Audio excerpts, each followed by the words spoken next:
Bonjour à tous, je m'appelle François Morin.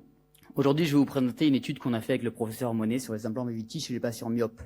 C'est une étude descriptive sur la qualité de vision et la satisfaction des patients en post-opératoire.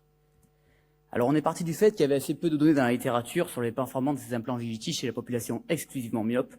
Et on cherche toujours dans notre alternative et dans notre arsenal thérapeutique des alternatives aux implants multifocaux qui sont très bien, mais parfois un petit peu contrastées dans la littérature, ainsi qu'à la bascule qui peuvent, dans certains cas, provoquer une perte de la vision binoculaire. Alors le but de l'étude était d'évaluer la satisfaction et la qualité de vision chez les patients myopes opérés par les implants Vivity. Alors un rappel sur l'implant Vivity, c'est un EDOF qui est non diffractif, qui grâce à son design va venir étirer le fronton dans un canal EDOF et donner ainsi de la profondeur de champ. Il a l'avantage d'utiliser toute la lumière disponible et est donc en théorie moins pourvoyeur de halo. Alors on a fait une étude monocentrique à l'ophtalmopole de Cochin.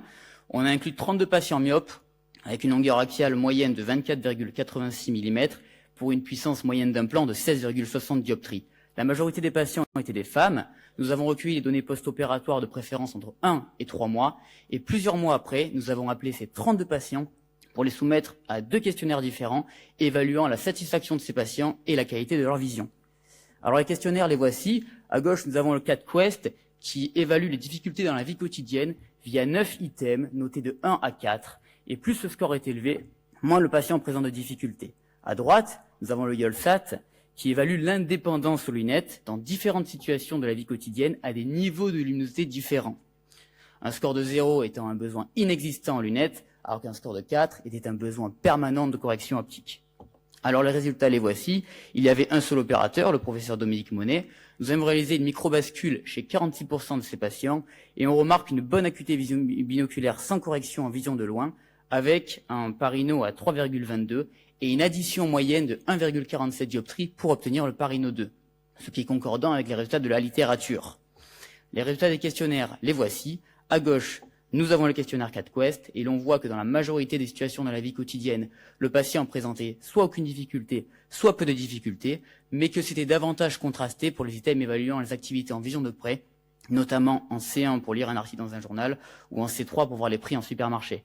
Ceci est confirmé par le questionnaire YOLSAT à notre droite, qui montre bien que la majorité du temps, les patients étaient la plupart du temps indépendants en lunettes pour les distances lointaines et intermédiaires, tout est vert, alors que c'était beaucoup plus contrasté pour les activités évaluant la vision de près, notamment en conditions scotopiques, où là on voit que bien plus de rouge est présent, montrant donc un besoin accru en correction optique.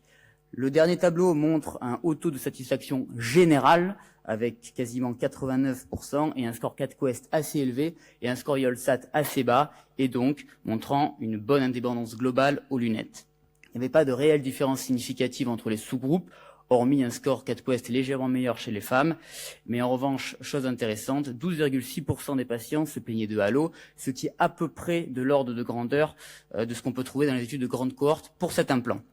Alors en conclusion, il y avait un haut taux de satisfaction chez les patients myopes opérés d'implants Vivity, avec une bonne indépendance aux lunettes et assez peu de halo. Les patients acceptaient de perdre un petit peu en vision de près, c'était une sorte de compromis qu'on faisait avec eux. Et oui, ça peut s'intégrer dans notre arsenal thérapeutique pour traiter la presbytie, comme les implants multifocaux ou la bascule. En effet, les EDOF non diffractifs semblent être appréciés des patients myopes, alors qu'ils sont moins performants pour la vision de près, peut-être parce qu'ils sont un peu mieux tolérés, notamment avec un meilleur respect des contrastes et moins de perte de lumière. Mais il faut encore d'autres études pour le confirmer. Je vous remercie pour votre attention.